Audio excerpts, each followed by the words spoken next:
आज दिनांक 26 मे 2024 कैलासवासी गंगाजी यांच्या गंगाजीच्या कार्यक्रमाच्या निमित्ताने या ठिकाणी हबप श्री संदीप घोरपडे महाराज यांचं प्रवचन आयोजित केलेलं आहे. तरी गावातील सर्व नागरिकांनी, भजनी मंडळांनी आणि सर्व नातेवाईकांनी या ठिकाणी कार्यक्रमाच्या स्थळी मंडपामध्ये यावं. लवकरच प्रवचनाला सुरुवात होईल. तरी पुनश्च एकदा सर्वांना आग्रहाचं निमंत्रण, सर्वांनी मंडपामध्ये उपस्थित राहावं. नामस्मरण करू, त्यानंतर आपण प्रवचनाला सुरुवात करू. माझ्या सोबत म्हणा, माझ्या नंतर म्हणा. हरे राम राम राम हरे हरे, हरे कृष्ण कृष्ण कृष्ण हरे हरे, हरे राम राम राम हरे हरे, हरे कृष्ण कृष्ण कृष्ण हरे हरे. मोठ्याने हरे राम राम राम हरे हरे, हरे कृष्ण कृष्ण कृष्ण हरे हरे, हरे राम राम राम हरे हरे, हरे कृष्ण कृष्ण कृष्ण हरे हरे, हरे राम राम राम हरे हरे, हरे कृष्ण कृष्ण कृष्ण हरे हरे, हरे राम राम राम हरे हरे, हरे कृष्ण कृष्ण कृष्ण हरे हरे, हरे राम राम राम हरे हरे, हरे कृष्ण कृष्ण हरे हरे, हरे राम राम राम हरे हरे, हरे कृष्ण कृष्ण कृष्ण हरे हरे, हरे राम राम राम हरे हरे, हरे कृष्ण कृष्ण कृष्ण हरे हरे, हरे राम राम राम हरे हरे, हरे कृष्ण कृष्ण कृष्ण हरे हरे. तोंडातून आवाज येऊ द्या, तल्लीन व्हा. हरिनाम घेताना मनामध्ये संकोच नसावा, हरिनाम घेताना मनामध्ये लाज नसावी, हरिनाम घेताना मनामध्ये आळस नसावा, हरिनाम घेताना कुठले विचार नसावे. हरिनामामध्ये तल्लीन होणं म्हणजे तरी काय, तर सगळ्या दुःखांना विसरणं, सगळ्या विचारांना बाजूला सारणं, मन एकाग्र करणं. मन एकाग्र कोणाकडे करतं आपण? हरीकडे. म्हणून हरिनाम घेताना कुठलाही विधिनिषेध बाळगू नका आणि जरा मोकळ्या मनाने जर तुम्ही केलं तर तुम्हाला त्याचा आनंद मिळेल. म्हणून पुन्हा सांगतो, हरिनाम जरा मोठ्याने घ्या, टाळ्या वाजवा, तर तुम्ही त्याच्यात तल्लीन होणार. एकटा महाराजच हरिनाम करेल तर मग तुम्ही काय कामाचे? मी माझ्या घरी पण करू शकतो हरिनामाचा गजर. तर सुरू करूया. हरे राम राम राम हरे हरे, हरे कृष्ण कृष्ण कृष्ण हरे हरे, हरे राम राम राम हरे हरे, हरे कृष्ण कृष्ण कृष्ण हरे हरे, हरे राम बरोबर. हरे कृष्ण कृष्ण कृष्ण हरे हरे, हरे राम राम राम हरे हरे, हरे कृष्ण कृष्ण कृष्ण हरे हरे. हो, आज या अतिशय पावन अशा नगरीत, या नगरीला मी पावन यासाठी म्हणतो की आज सगळं जग पैशाच्या मागे धावतंय. सगळं जग नोकरी पाहिजे, सगळं जग म्हणतं माझा चांगला व्यवसाय पाहिजे. मात्र ही पिंजारपाडे रामनगर या नगरीला आजही शेतीविषयी आत्मीयता आहे, आजही शेतीविषयी प्रेम आहे. आजही शेतीमध्ये राबताना नवरा बायकोला काही खंत वाटत नाही, त्यांच्या मुलांना शेती करताना आनंद मिळतो. आणि म्हणून मला वाटतं की या नगरीला रामनगरी किंवा पावन नगरी म्हणावं पिंजारपाडे गावाला, असं मला वाटतं. मी काही आज नाही आलो या नगरीत, यापूर्वी अनेकदा आलो आणि या गावातल्या लोकांना पाहिलंय की कशा पद्धतीने हे शेती करतात, शेतीवर किती जीव टाकतात, शेतीसाठी किती खस्ता खातात. आणि म्हणून या नगरीविषयी मला आत्मीयता आहे. मात्र या नगरीतली आज आपल्या तुमच्या सगळ्यांना प्रेमाने हाक मारणारी, जीव लावणारी गंगाबाई रामचंद्र जाट किंवा गंगाबाई रामचंद्र भवरे या आपल्यातून निघून गेल्या आणि त्यांच्या दशक्रिया विधी किंवा उत्तर कार्याच्या या पूर्वार्धाला तुम्ही मला इथे बोलवलं. हे बोलवणं त्यांच्या लेकराने, त्यांच्या सुपुत्राने म्हणजे विजयने मला बोलवलं. मी विजयचा बालमित्र, लहानपणापासूनचा मित्र. आम्ही शिक्षण सोबत घेतलं. त्याची वाट वेगळी झाली, माझी वाट वेगळी झाली आणि मोठ्या कालावधीनंतर आम्ही पुन्हा एकत्र आलो आणि ती दोस्ती आजही आम्ही टिकून ठेवली आहे. आज आम्ही वयाच्या 50 मध्ये चाललो तरी आमचं बालपणीचं जे प्रेम आहे, बालपणीची जी मैत्री आहे ती आम्ही टिकून ठेवली आहे. कारण या दोस्तीमध्ये, या मैत्रीमध्ये कुठलाही स्वार्थ नाही, कुठलाही द्वेष नाही, कुठलीही आसक्ती नाही. आमचं निर्मळ निष्पाप असं प्रेम आहे. हे वर्गमित्रांचं प्रेम आहे. आणि मग अशा या त्यांच्या आईच्या दुःखद निधनाला आमचं कुटुंब आलं आणि त्या दिवशी तुमच्या या गावामध्ये माझ्या लक्षात आलं की कोणत्याही दिशेला जा, मुंबईकडे जा, पुण्याकडे जा, कुठेही जा, कोणाच्याही डोळ्यातून, घरातलं सदस्य गेल्यानंतर डोळ्यातून टिपूसही येत नाही. काही भागात तर भाड्याने माणसं लावावे लागतात रडायला.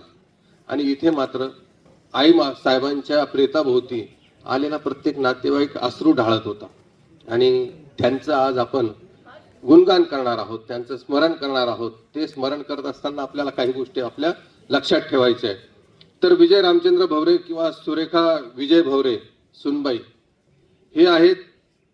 यांचे जावई मंडळी होती कुळथेकर रामसिंग सूरजमल कव्हाळ किंवा वाकलेकर सूरजमल केसरसिंग चौधरी. मुली आहेत लकाबाई रामसिंग आणि कमलबाई सूरजमल. नातू आहे, शुभम आहे, अभय आहे. नातसून माया त्या प्रेतयात्रेच्या दिवशी तिचीच लगबग होती की आजीचं प्रेत जाताना कसं त्याला मी सजवावं, कसा शेवटचा निरोप द्यावा. शेवटचा निरोप देताना त्या नात सुनेला बडबडून आलं होतं, पण तरी तिची सगळीकडे धावपळ चालू होती. आणि मग व्याही आहेत शांताराम उत्तम बिजारणे. या सगळ्यांवर अतिशय निरपेक्ष प्रेम करणारे, त्या सगळ्यांना आपलं म्हणणारी, त्या सगळ्यांच्या येण्या जाण्याला एक आधार असणारी आमची गंगाबाई आमच्यातून गेली. म्हणजे मी असं म्हणेल, या घरची गंगा आटली, पुन्हा नवीन पाझर फुटला पाहिजे. तर या आटलेल्या गंगेला आपण अधिक पवित्र भावनेने स्मरण करूया. यासाठी आज मी तुमच्या समोर आलोय. मी आज चिंतनासाठी विषय घेतलाय, क्षणाक्षणा हाची करावा विचार तरावया पार भवसिंधू. प्रत्येक क्षणाला या गोष्टीची आठवण राहिली पाहिजे की आपल्याला हा भवसिंधू पार करायचा आहे. भवसिंधू केवढा आहे, कोणाचा छोटा कोणाचा मोठा आहे. कोणी जन्माला आल्याबरोबर जातं, कोणी तरुणपणात जातं, कोणी प्रौढपणी जातं, कोणी वृद्धपणी जातं. तर हा प्रत्येकाचा भवसिंधू आहे. हा भवसिंधू पार करण्यासाठी क्षणाक्षणाला आपल्याला आठवण पाहिजे. क्षणाक्षणा हाची करावा विचार तरावया पार भवसिंधू. नाशिवंत देह जाणार सकळ. हा देह क्षणभंगूर आहे. नाशिवंत देह जाणार सकळ, आयुष्य खातो काळ सावधान. मला वाटतं तुम्हा आम्हाला ही आठवण येते, पण केव्हा, जेव्हा स्मशानभूमीमध्ये प्रेत जळतं तेव्हाच आपल्याला वाटतं की या माणसाने एवढी उठाठेव केली कशासाठी केली, या माणसाने एवढ्या खस्ता खाल्ल्या कशासाठी केल्या. मेल्यानंतर तर चिमूटभर राख होणार आहे, अग्नी स्वाहा म्हणणार आहे, आपलं अस्तित्व राहणार नाहीये. आपण पुन्हा या जगाला दिसणार नाही किंवा आपल्याला हे जग पुन्हा दिसणार नाही. असं सगळं त्या स्मशानामध्ये बसल्यावर आपल्याला विचार येतो मनात. त्याला स्मशान वैराग्य म्हणतात. स्मशानापुरतंच ते वैराग्य येतं. तिथून उठलो आपण आपल्या घराकडे निघालो की पुन्हा मोह माया स्वार्थ सगळं आपल्या मनामध्ये आपल्या सोबत त्या स्मशानातून परत येतं आणि आपल्याला मृत्यूची आठवण पडून जातं. मृत्यू आपल्याला आठवत नाही, मृत्यू आपल्याला पुन्हा स्मरणात येत नाही. आणि म्हणून आजच्या चिंतनाला मी हा अभंग घेतलाय. आणि त्या अभंगाचं मूळ सारच हे आहे की आपलं जीवन जगत असताना आपल्याजवळ काय असावं, तर प्रत्येक क्षणाला ही आठवण असावी की मी या पृथ्वी तलावर काहीच घेऊन आलेलो नाही आणि या पृथ्वी तलावरून मी काही घेऊनही जाणार नाही. काय घेऊन आलो आपण, तर आपला फक्त हा देह घेऊन आलो. या देहाची लंगोटी आपण सोबत आणलेली नाही. आणली का? नाही. आणि या पृथ्वी तलावरून इहलोकाचा आपला प्रवास जेव्हा संपेल, जेव्हा आपल्याला अग्नीच्या स्वाधीन करतील स्मशानात, तेव्हा आपल्या अंगावरची एखादी लंगोटी येईल का सोबत? नाही. आज माझ्या आयाबायांच्या अंगावर कानामध्ये कुंडल आहेत, गळ्यामध्ये माळा आहेत, हातामध्ये बाजूबंद आहे, पायामध्ये जोडवे आहेत, पायात साखळ्या आहेत. या सगळ्या कुठपर्यंत? तुमचा देह जिवंत आहे तोपर्यंत. ज्या दिवशी तुमचा देह गेला, त्या दिवशी या गल्लीमध्ये जेव्हा आंघोळ घालतील शेवटची, तेव्हा त्या आंघोळीच्या वेळेस मी पाहिलं मायाला. माया शान्या बाईसली विचारायला ती, पोतनं काय करू? पोतनं दळलीनी पोतनं काय करू? पोत संगे जाई का? नाही. पण आपण जे जिवंत आहोत ते आपण काय म्हणतो की आपण काय केलं पाहिजे? ते आभूषण काढून घेतले पाहिजेत, ते दागिने काढून घेतले पाहिजेत. ते दागिने स्मशानात जाता कामा नये, ते जळून जाता कामा नये, ते आपल्या उपयोगात आले पाहिजे. मग तुम्ही कितीही जीव टाकला, कितीही कष्ट केले, कितीही हायउपस केली, तरी त्या कुडीतला प्राण गेला की तुमची माती झाली, तुमची राख झाली. आणि म्हणून क्षणाक्षणाला हा विचार असला पाहिजे. हा विचार जर तुमच्या मनात नसेल तर मग मात्र तुम्ही बेदरकार वागतात. तुमच्यामध्ये अहंकार येतो, तुम्हाला गर्व चढतो, तुम्हाला असं वाटतं की माझ्यामध्ये जी ताकद आहे ती कोणामध्ये नाही, आणि त्या ताकदीच्या बळावर मी या गावावर राज्य करेल, मी या समाजावर राज्य करेल, मी या नातेवाईकांवर राज्य करेल. पण मला सांगा, कितीही मोठा पैलवान झाला, एके दिवशी त्याचे गात्र थकतात, तो संपतो, त्याचे हात उठत नाही, त्याचे पाय चालत नाही, त्याची नजर पुरत नाही, त्याला खाता येत नाही, केवढाही पैलवान असू द्या. तर या निसर्गाचा नियम आहे. आणि म्हणून क्षणाक्षणाला आपल्याला ही आठवण असली पाहिजे की या पृथ्वी तलावर आलेलं प्रत्येक पान गळून पडणार आहे, पुन्हा चक्र फिरणार, पुन्हा पालवी फुटणार, पुन्हा फळ येणार, पुन्हा ते फळ पिकणार, पुन्हा ते फळ पडणार, पुन्हा पालवी फुटणार. तसं या मानव देहाचं सुद्धा आहे. फक्त आपल्याला काय वरदान मिळालं? या पृथ्वी तलावर जो जो जीव जन्माला आला, त्या जीवाला काय आहे? शेवट आहे. त्या जीवाचा शेवट होणार आहे. पण तो शेवट होत असताना तो कसा झाला पाहिजे? तर तो शेवट गोड झाला पाहिजे. तो शेवट कसा राहिला पाहिजे? सगळ्यांना हुरहुर लावणारा असला पाहिजे. आणि या पृथ्वी तलावर, या वातावरणातून अनेक गोष्टी निर्माण झाल्या. या पृथ्वी तलावर झाडं आले, लता आल्या, वेली आल्या, पशु आले, पक्षी आले, प्राणी आले. त्या प्राण्यांमधला एक प्राणी हा मानव प्राणी. फक्त याला मिळाली बुद्धी. आणि त्या बुद्धीच्या जोरावर याने काय करावं? तर याला वाघ सिंहासारखी छाती आहे का की फाडून खाईल कोणाला? शक्य नाही. याला पाण्यातल्या माश्यासारखं पोहता येतं का? तर अजिबात पोहता येत नाही. याला पक्ष्यांसारखं वर उडता येतं का? अजिबात उडता येत नाही. पण याने आपल्या अक्कल हुशारीच्या जोरावर पाण्यामध्ये जहाज निर्माण केलं आणि पाण्यातून प्रवास करायला लागला. पाण्याच्या आतमध्ये पाणबुडी तयार केली, पाण्याच्या आतून प्रवास करायला लागला. याने विमान तयार केलं बुद्धीच्या जोरावर. याने आकाशामध्ये उड्डाण केलं. हे कशाच्या जोरावर? बुद्धीच्या जोरावर. जोपर्यंत बुद्धी तुम्ही चांगल्या दिशेने वापरली तोपर्यंत बुद्धी चांगलं काम करेल. पण हीच बुद्धी वाईट दिशेने वापरायला सुरुवात केली की तुमचा ऱ्हास ठरलेला आहे, तुमचा शेवट ठरलेला आहे. तुमच्याकडून चांगल्या कामाची अपेक्षा समाज करतो आणि तुम्ही जर वाईट काम करत असाल तर मग मात्र तुम्हाला काय करावं लागेल? इथेच तुम्हाला त्याचे सगळे परिणाम भोगावे लागतील. आणि म्हणून प्रत्येक क्षणाला हा विचार असला पाहिजे की आयुष्य खातो काळ सावधान. माझं आयुष्य कोण खातंय? घड्याळ थांबतं का? घड्याळ थांबत नाही. तुम्हाला आयुष्य किती वर्षाचं? 50 वर्षाचं. घड्याळ थांबणार नाही. 50 वर्ष पटकन संपतील. तुम्हाला आयुष्य 80 वर्षाचं. 80 वर्षाचं आयुष्य म्हणजे काही अमरपट्टा आहे का? नाही. तो काळ चाललाय पुढे, सेकंदा सेकंदाने, मिनिटा मिनिटाने, तासा तासाने, दिवसागणिक काळ पुढे चाललाय. तो काळ तुम्हाला संपवल्याशिवाय राहणार नाही.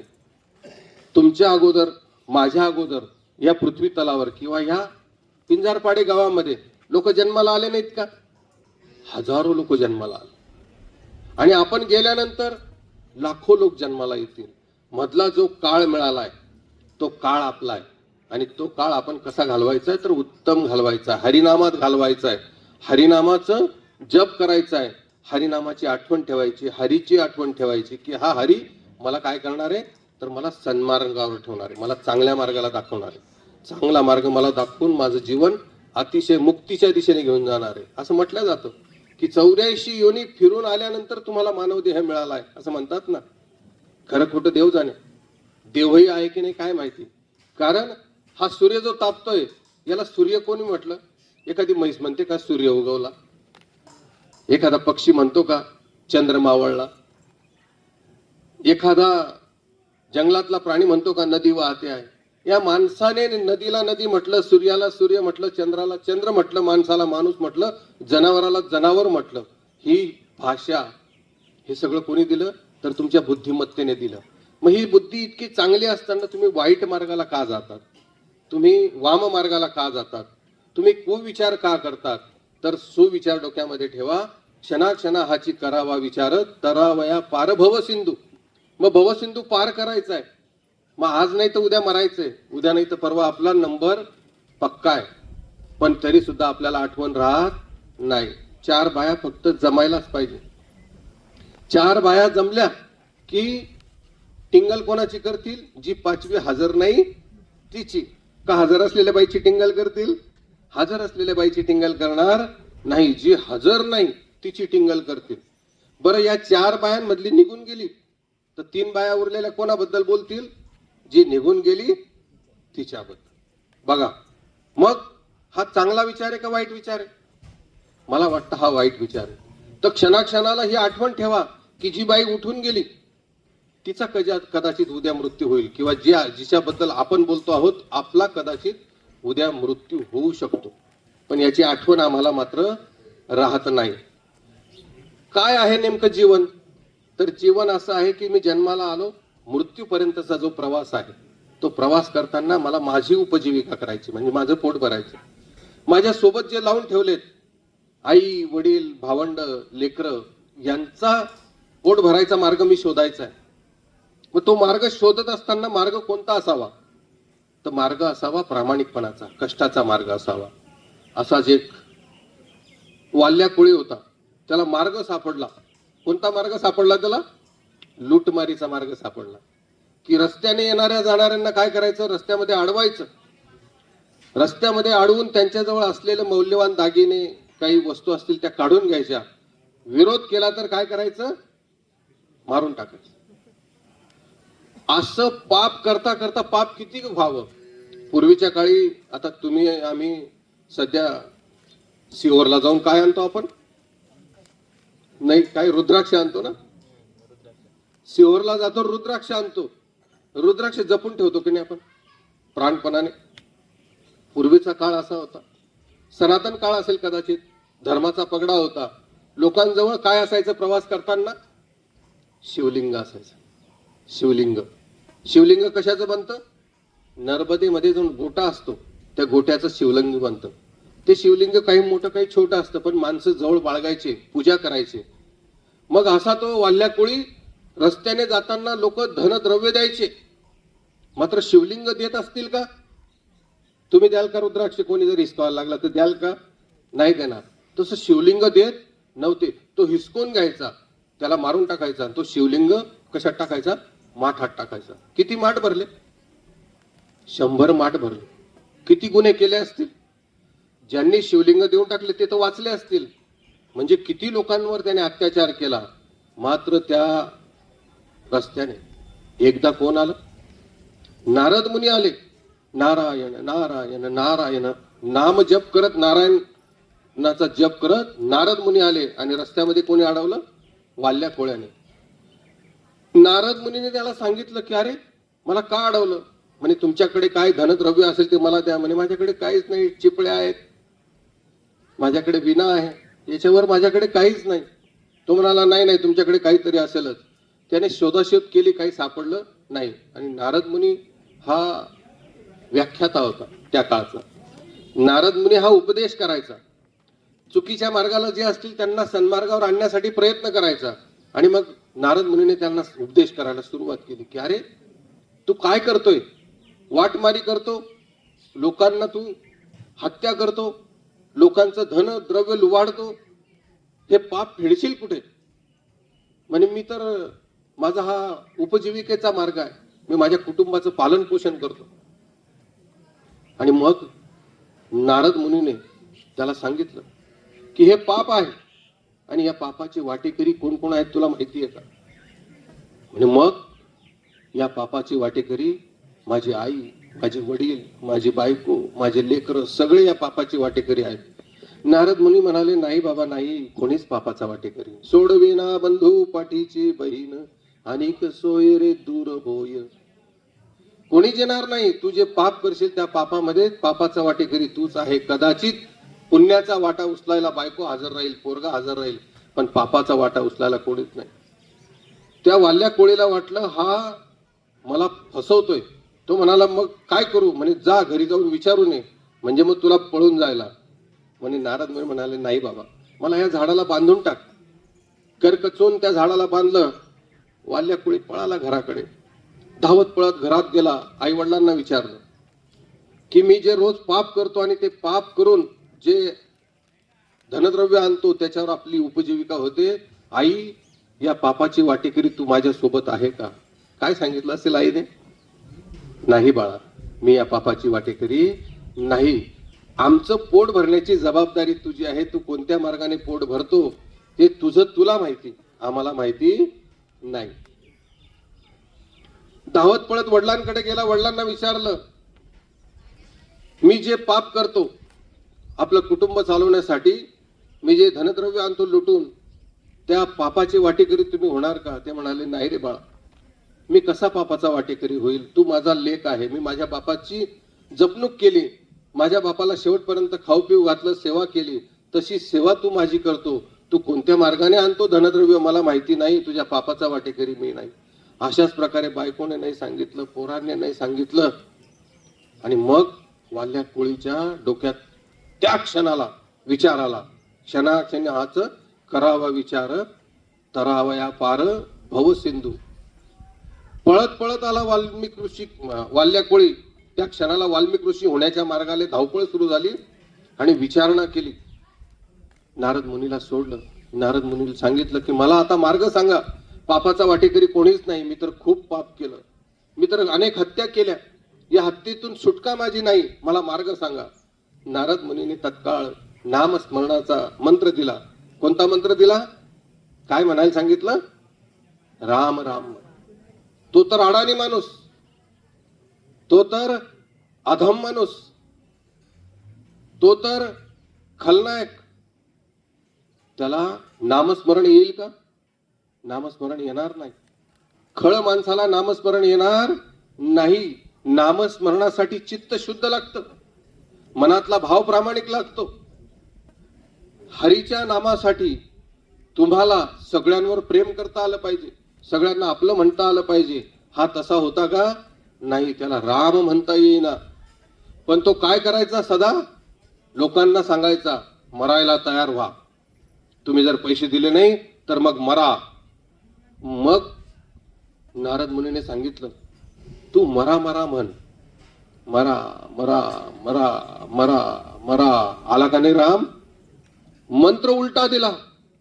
पण वाल्या कोळीचा तो कोण झाला? वाल्मिक ऋषी झाला. बघा, नामस्मरण ज्या क्षणाला मिळालं त्या क्षणाला माझा भवसिंधू पार झाला की नाही, तर त्या क्षणाला वाल्या कोळीचा वाल्मिक ऋषी झाला. मला वाटतं तुमच्या आमच्या मनामध्ये षड्रिपू आहेत. किती षड्रिपू आहेत? काम, क्रोध, लोभ, मोह, मद, मत्सर सगळे ठासून भरलेले आहेत. पण तरी देखील आमच्यामध्ये वात्सल्य आहे. मी जर आई झाली तर माझं प्रेम कोणावर असतं? माझ्या लेकावर असतं. मी जर बायको झाली माझं प्रेम कोणावर असतं? माझ्या नवऱ्यावर असतं. मी जर नवरा झालो माझं प्रेम कोणावर असतं? माझ्या बायकोवर असतं. मी जर लेक झालो माझं प्रेम माझ्या आई बापावर असतं. मी जर भाऊ झालो माझं प्रेम माझ्या भावावर असतं. मी जर बहीण झाले माझं प्रेम माझ्या भावावर असतं. प्रेम तुमच्या आतमध्ये वास करतं. पण षड्रिपू जिथे जिथे स्वार्थाला षड्रिपू वाढत जातो. आणि म्हणून मायमावल्यांनो, आपल्या प्रेमाला अधिक वाव द्या. आपल्या आत असलेल्या प्रेमाला बाहेर निघू द्या. विचार करू नका. लेक आली तर आईला वाटतं की नाही हिला पावशेर धान्य द्यावं, लोणचं बांधून द्यावं, पापड बांधून द्यावे, वडे देऊन द्यावे, कुरडया देऊन द्याव्या, वाटतं ना? मग हाच भाव जर शहरामध्ये गुरुजी शहरामध्ये राहणाऱ्या देराणीला जर जेठानीने पापड दिले, लोणचं दिलं, तर प्रेम वाढेल का घटेल? वाढेल ना. वाढू देतात का बाया? वाढू देत नाहीत. ते प्रेम आटत चाललंय. आणि म्हणून क्षणाक्षणाला हा विचार करा की जेव्हा मी या इहलोकाची यात्रा संपून बाहेर निघेल तेव्हा माझी देराणी माझ्यासाठी रडली पाहिजे. काय चालू आहे जगामध्ये? एक पोरगी होती, पुण्यामधली गोष्ट. एका पोरीने ऑनलाईन पैसे आईच्या खात्यातून काढून घेतले. किती? 64,000 रुपये. आईला समजेल का नाही? आज नाही तर उद्या समजणार. आईला समजू नये म्हणून पोरीने काय करावं? रात्री आई झोपली आणि आईच्या डोक्यामध्ये दगड टाकला. कशासाठी? 64,000 रुपयासाठी जन्मदात्या आईच्या डोक्यामध्ये दगड टाकला. बापाने दारू प्यायला पैसे दिले नाही म्हणून बापाच्या डोक्यात कुऱ्हाड टाकली. मला सांगा, असा जर विचार तुमच्या डोक्यात येत असेल तर तुमचा भवसिंधू पार होईल का? तुम्हाला कुठे जावं लागेल? जेलमध्ये जावं लागेल.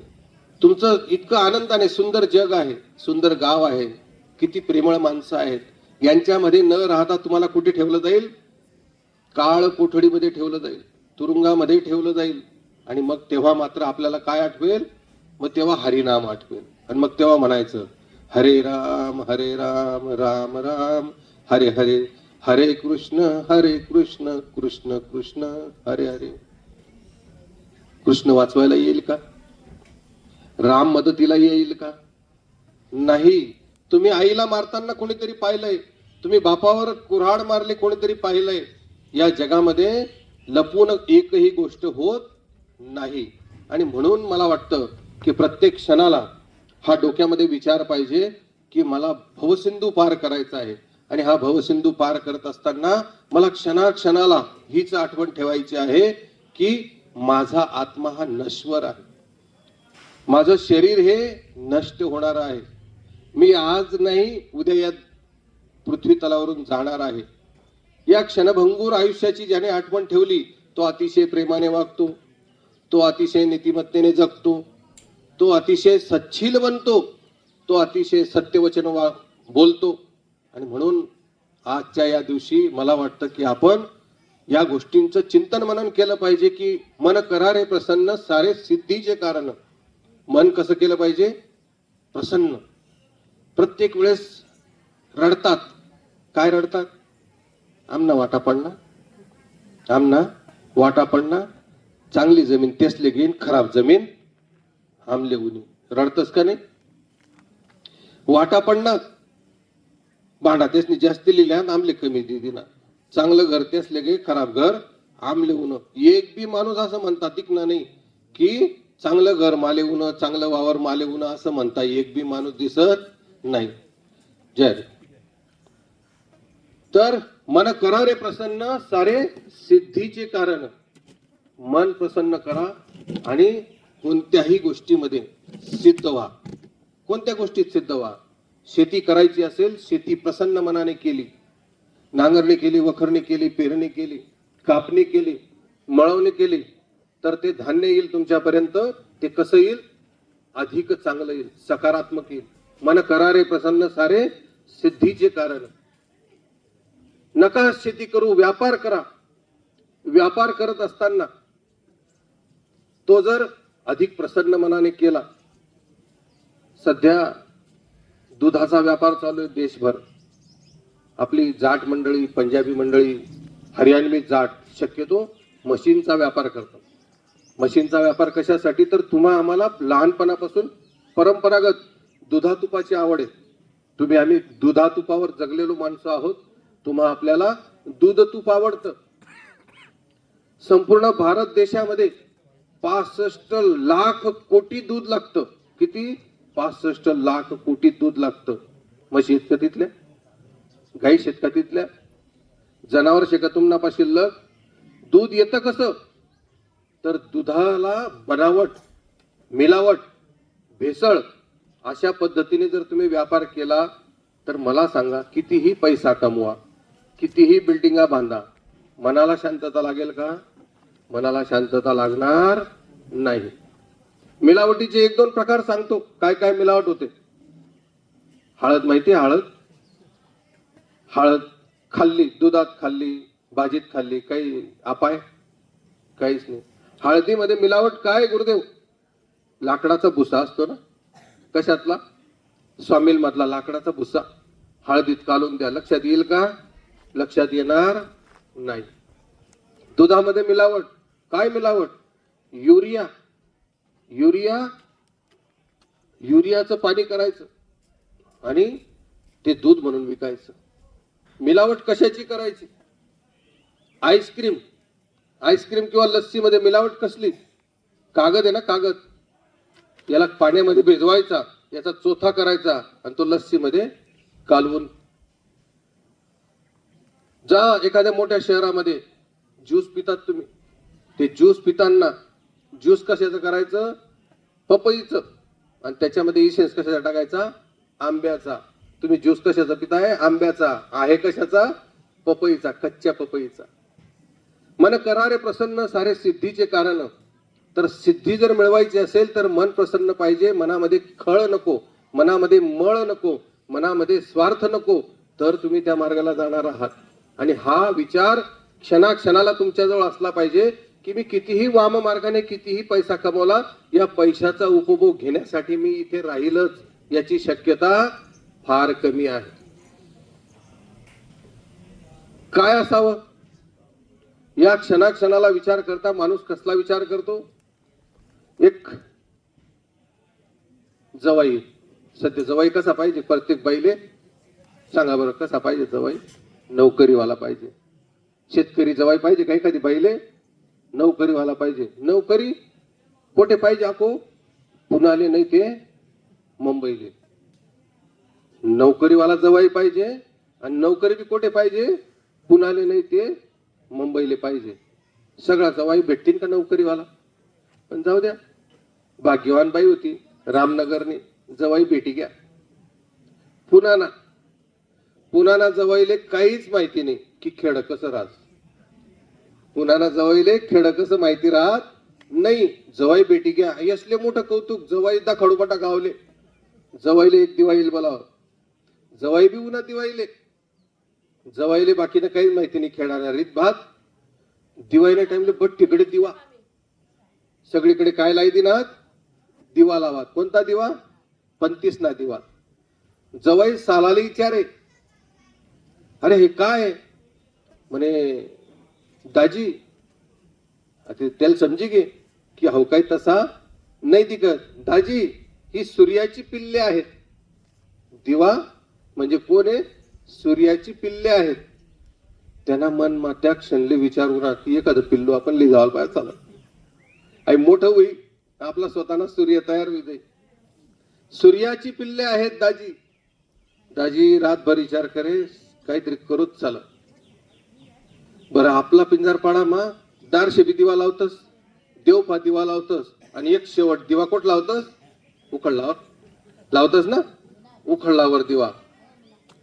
जवाई संध्याकाळना बरे कुठे घ्या? बाहेर घ्या.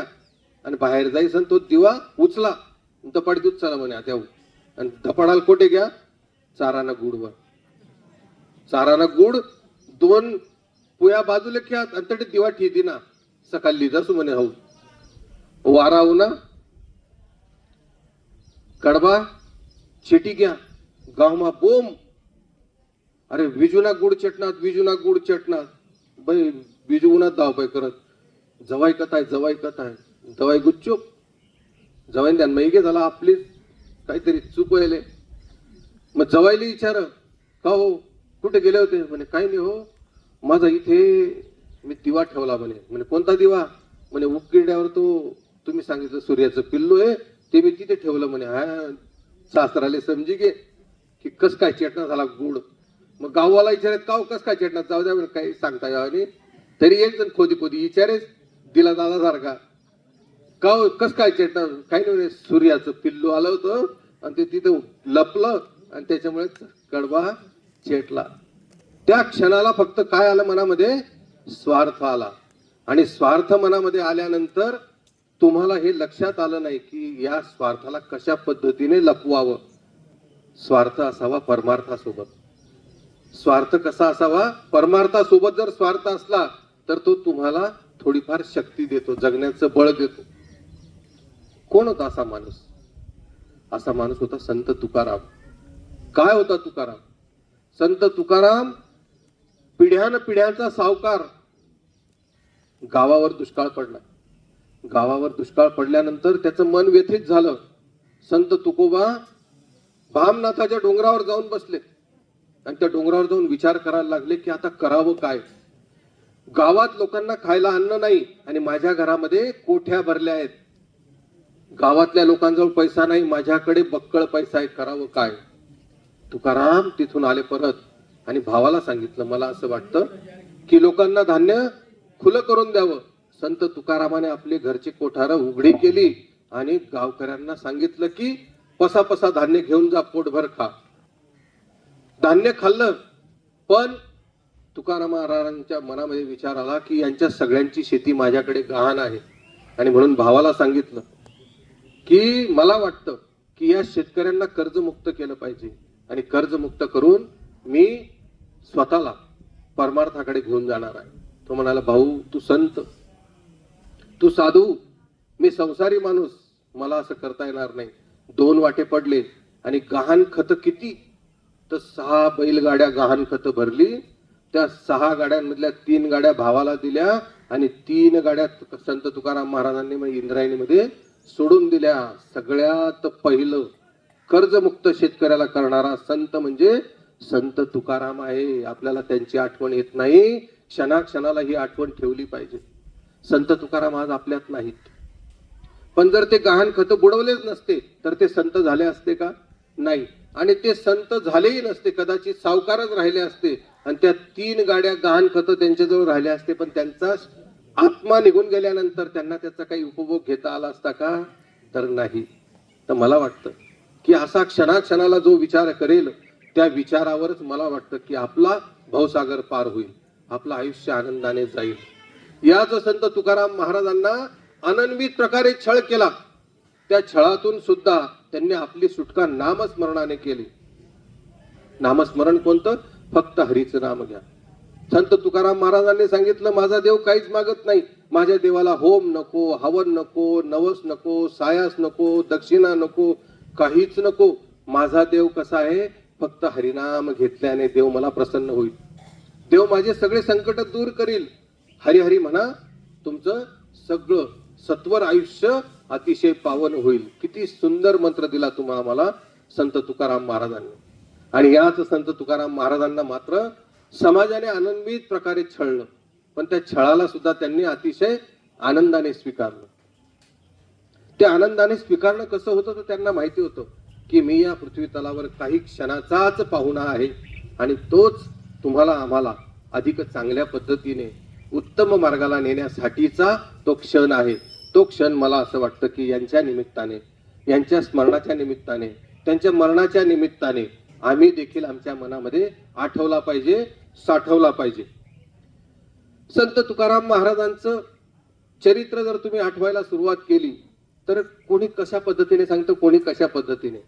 संत तुकाराम महाराज एकदा ऊसाची मुळी घेऊन येत होते रस्त्याने. सगळ्या पोरांनी त्या ऊस, प्रत्येकाने एक एक ऊस काढून घेतला. संत तुकाराम महाराजांना घरापर्यंत ऊस आणता आला का? नाही. पण आज मात्र तुम्हा आम्हाला लेकरांना जेवणाचा डबा देतो ना शाळेत, तरी आई सांगते डबा कोणाला द्यायचा नाही. असं चालेल का? तर असं चालणार नाही.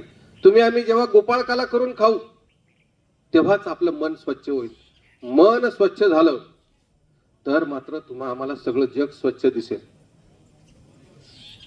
संत गाडगे बाबा जेव्हा तुम्हा आम्हाला गाव स्वच्छ करायला सांगतात, तर गाव स्वच्छ करत असताना संत तुकाराम महाराजांची आठवण होते की ते सांगतात की हे गाव स्वच्छ झालं की मन स्वच्छ होईल, मन स्वच्छ झालं की बुद्धी स्वच्छ होईल, बुद्धी स्वच्छ झाली की जग स्वच्छ होईल, जग स्वच्छ करायचं असेल तर ते कीर्तन करायचे, कीर्तनामध्ये काय करायचे, फक्त नामस्मरण. काय म्हणायचे, गाडगे बाबांचं कीर्तनातलं भजन काय असायचं, गोपाला गोपाला देवकी नंदन गोपाला. चला म्हणा सगळे, गोपाला गोपाला देवकी नंदन गोपाला, गोपाला गोपाला देवकी नंदन गोपाला, गोपाला गोपाला देवकी नंदन गोपाला. हो बघा, विचार करा, देवाचं नामस्मरण करायचंय म्हणजे त्याच्या मागे वेळ नाही व्हायचंय. कर्म करत असताना नामस्मरण घ्यायचंय, काम करत असताना नामस्मरण घ्यायचं. मला नामस्मरण करायला सांगितलं, सासूला खाऊ घालायचं नाही, का बरं, मला नामस्मरण करायचं आहे. नामस्मरण घ्यायला सांगितलं, नवऱ्याने शेतात जायचं नाही, काय, मला नामस्मरण करायला सांगितलं आहे. मग शेतात कोण जाईल, कर्म करा, कर्म करता करता नामस्मरण करा. नामस्मरण करायला पैसे लागत नाहीत, नामस्मरण घ्यायला वेळ नको, कोणत्याही वेळेस तुम्हाला नामस्मरण घेता येतं. नामस्मरणासाठी कोणी गुरुच पाहिजे असं नाही, स्वतः साक्षात पांडुरंग माऊलीच तुमची गुरु. आणि म्हणून नामस्मरणाला किंमत आहे. नामस्मरणाला काय आहे तर ताकद आहे. नामस्मरणामध्ये काय आहे तर पावित्र आहे. नामस्मरणामध्ये काय आहे तर आम्हाला उचलून घेऊन जाण्याची इच्छाशक्ती आहे. नामस्मरणामध्ये इच्छाशक्ती आहे, आणि ती इच्छाशक्ती तुमच्या आत आली तर मात्र तुम्हाला जीवन सुसह्य होतं. म्हणून क्षणाक्षणी हाच असावा विचार, तो विचार असायलाच पाहिजे. तो विचार जर तुमच्या मनातून निघून गेला तर तुमच्यातला खल जागा होतो, तुमच्यातला खलनायक पुढे येतो, तुमच्यातला विषाक्त विचार पुढे येतो, तुमच्यातलं प्रेम संपून जातं, तुमच्यातला स्नेह संपून जातं, आणि मग मात्र आमचं जीवन असह्य होतं. आणि त्या जीवनाला सुसह्य करण्यासाठी मला वाटतं आज या भवरे कुटुंबियांच्या कुटुंबातील गंगाबाई यांचं देह या इहलोकातून गेला, मात्र त्यांच्याविषयीच्या आठवणी आजही तुमच्या आमच्या मनामध्ये ताज्या आहेत. त्या आठवणींच्या जोरावर तुम्ही आम्ही देखील चांगला जीवनाचा म्हणजे माझी आठवण मी जर सांगायचा प्रयत्न केला तर मी आलो तर माझ्या लेकरांना भाकरी आवडते चुलीवरची, तर आई साहेब त्या भाकरी करायच्या. इथे आलो की आम्हाला आंब्याच्या रसासोबत पुरणपोळी आवडते, पण ती खापरावरची आवडते, तर खापरावरची पुरणपोळी करून खाऊ घालावी. वय झालेलं आहे, हातपाय थकलेले आहेत, डोळ्याला दिसत नाही, तरी सुद्धा आलेल्या पै पाहुण्यांना गोड धोडाचं खाऊ घालणारी ही माऊली आज आपल्यात नाही. पण तिचे विचार, तिच्या आठवणी, त्या आठवणीवर तुम्ही आम्ही चालू शकतो. त्या आठवणींच्या माध्यमातून तुम्ही आम्ही मार्गक्रमण करू शकतो. त्या आठवणींच्या माध्यमातून तुम्ही आम्ही सगळ्यांना एकत्र ठेवू शकतो. आणि हे एकत्र ठेवणं, बांधून ठेवणं, हेच मला वाटतं संत विचाराला अधिक योग्य दिशेने घेऊन जाणार आहे. देवापेक्षा संत मोठा. संत कबीर सांगतात, पाथर पूजे हरी मिले, पाथर पूजे हरी मिले तो मैं तो पूजू पहाड. जर दगडाला पूजल्याने मला देव भेटणार असेल तर मी काय करेल, पहाडाचीच पूजा करेल. पहाड तर पूर्ण दगडाचाच. संत तुकाराम महाराज सांगतात, तीर्थी धोंडा पाणी, संत रोकडा सज्जनी. तीर्थी धोंडा पाणी, आणि मला सज्जन जो आहे तोच खरा देव आहे, आणि त्याच्यातच मी देव पाहिल, मी दगडात देव पाहणार नाही. पण सगुण आणि निर्गुणाचा वाद आहे आमच्यात. मग सगुणही आपला आहे, निर्गुणही आपला आहे. सगुण म्हणजे काय की देवाची पूजा करण्यासाठी मला मूर्ती लागते, आणि निर्गुण म्हणजे काय तर मला मूर्ती डोळ्यासमोर नसली तरी मी मनामध्ये देवाचा धावा करू शकतो. मग सगुण निर्गुण या दोघाही गुणाच्या माध्यमातून जर तुम्ही आम्ही हरीचं नामस्मरण केलं तर मला वाटतं जीवन अतिशय सुसह्य आहे, जीवन अतिशय सुंदर आहे, जीवन अतिशय चांगलं आहे.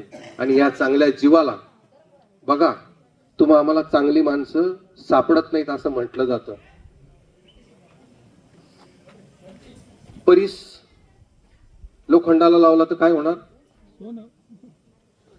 परीस ज्याच्याकडे आहे. संत नामदेवांच्या पत्नीला, राजाईला, एकदा तिच्या मैत्रिणीने परीस दिला. तुझ्याकडे गरिबी आहे, माझ्याकडे एक परीस आहे, तू घेऊन जा, तुझं काम झालं की मला परत आणून दे. राजाईला परीस मिळाला, आणि परीस मिळाल्यानंतर राजाईने काय केलं, घरात गेली, लोखंडाची उलथणी सोनं, लोखंडाची सांडशी सोनं, लोखंडाची कुऱ्हाड सोनं, लोखंडाची पहार सोनं, सोनं केलं तयार आणि बाजारात जाऊन सोनं विकलं आणि पंचपक्वान्नाचा स्वयंपाक केला. नामदेव महाराज घरी आले आणि घरी आल्यानंतर पाहतात पंचपक्वान्नांचा सुगंध दरवळला. आपल्या घरी धान्य नाही आणि पंचपक्वान्नाचा सुगंध आलाच कसा? नामदेव महाराजांना चिंता पडली. नामदेव महाराजांनी विचारणा केली. राजाई सांगते का? राजाई म्हणे नाही नाही, मला माझ्या मैत्रिणीने मदत केली. नाही म्हणे, एवढी मदत कोणी करू शकत नाही. मग राजाईने परीस काढून दिला आणि परीस काढून दिल्यानंतर नामदेवांना राग आला की या परिसामुळे माणूस कसा होईल? आळशी होईल.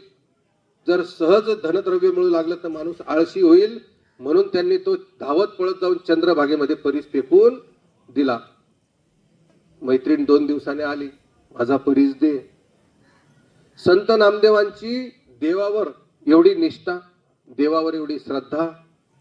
संत नामदेवांना देव कधीही अडचणीत येऊ देणार नाही. भांडण झाली, परीस हवा, परीस हवा.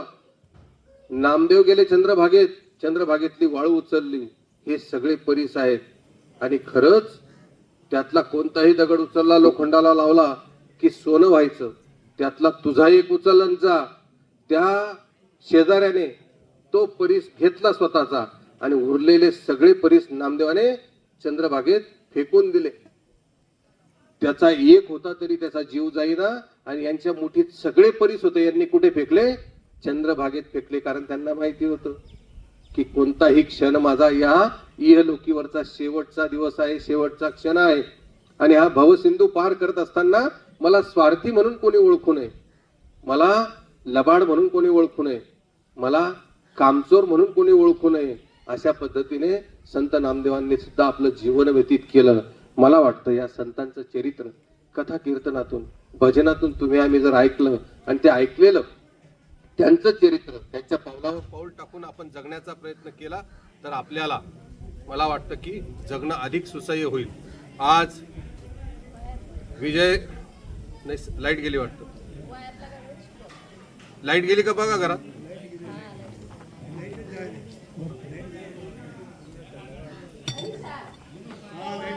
राहू दे नको झालं, वेळ पण झालं.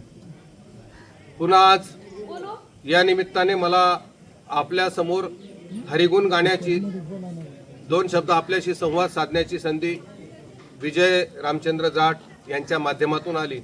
या कुटुंबावर आलेला जो आघात आहे, काळाने घातलेला आघात आहे, ती शक्ती त्यांना मिळो, की त्यांना हे दुःख पेलण्याची ताकद मिळो आणि ही ताकद मिळत असताना तुमचा आमचा हातभार त्यांना लागो, अशी आजच्या दिवशी मी त्या कुटुंबाला हिम्मत देण्याचा प्रयत्न करतो. आणि पुन्हा एकदा तुमच्या सगळ्यांच्या माध्यमातून प्रवचनाला इथं थांबवतो. माझ्यासोबत सगळेजण जयघोष करणार आहात, तो जयघोष करूया आणि हे प्रवचन इथे थांबूया. बोला पुंडलिक वरदेव हरी विठ्ठल श्री ज्ञानदेव तुकाराम पंढरीनाथ महाराज की जय. जगद्गुरु संत तुकाराम महाराज की जय.